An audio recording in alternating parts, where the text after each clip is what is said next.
Manager দু চারটা গেছে গা, তাড়াতাড়ি যাই, কামটা হইরে হালাই। সারাদিন খালি টোটো হয়ে ঘুরবার দাও, এই যে এগুলো যে পয়সা রয়েছে এগুলো পরিষ্কার করে কারা? আইছে, কাম কম হরতাছি না। বেতন তোর কম নেস না, কামের বেলা তো স্বামী খরচ কে লাগিয়া। কাম হরতাম না আইজ আর কয়টা দিন, আমবো এইরকম প্রজেক্ট দিয়াম, পুকুর দিয়াম। হ্যাঁ, খালি লুন না তুলবার দে।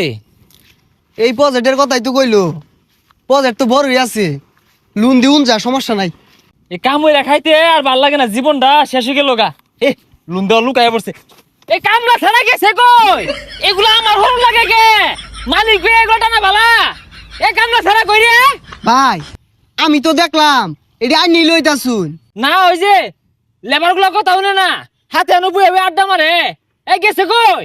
এই কাম টাম হালা জবরে চিল্লাই গে, কাম হর বেলা হইরা নাইলে কিন্তু বেতন দিতাম না এই মাসে। এই নাই, আমরা ওবে জায়গা অন্য যে। আচ্ছা ওই বেড়াকার আছে কারবার আছে। আরে বেতন যেতন কম দিছি তো এই লেগে শিক্ষা বাড়তাছে। এই হারাম সাদা করে বেতন দিয়ে আমি ফৌত হয়ে গেলাম গা। আনে প্রজেক্ট দেখুন কত বড়, কত দিবানি এটা কই? আরে আগে কাগজ পাতি দেউল লাগবো, আইনের নামে আছে কিনা, পরে লোন দিয়াম। হুজা কাগজ দিয়ে কি হইব? সাক্ষাৎ কত বড় পুকুর, হাই রে মাছের না আইন আমি দেখাই ঘুরে। পুকুরের এই অবস্থা কে? পরিষ্কার করে না নাহি? ম্যানেজারও কি দেখে না নাকি নাও তেল দে ঘুমা? আইন নিজের চোখকে দেখুন, এরকম লাখ লাখ টাকা তো পাই ভেবেছি এনতে। আর একটা ব্যাংক মেলা টিয়া লোন দিয়ে চাইছিন, নিছি না। কি কই লাখটি আর পাইপ ভেবে শুন, তাই নিয়ে লোন দিয়া কি আর ভাই?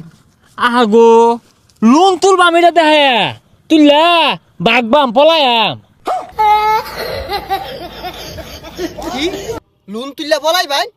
ও না, পলাইতাম না তো, এইটা আমার, আমি এটা দেখে লোন তুলবাম, আইন আমার দিয়া দিবাই। এই পুকুর তো আর হইলে আমার একটা চাকরি দে। কে এই পুকুরটা আমার?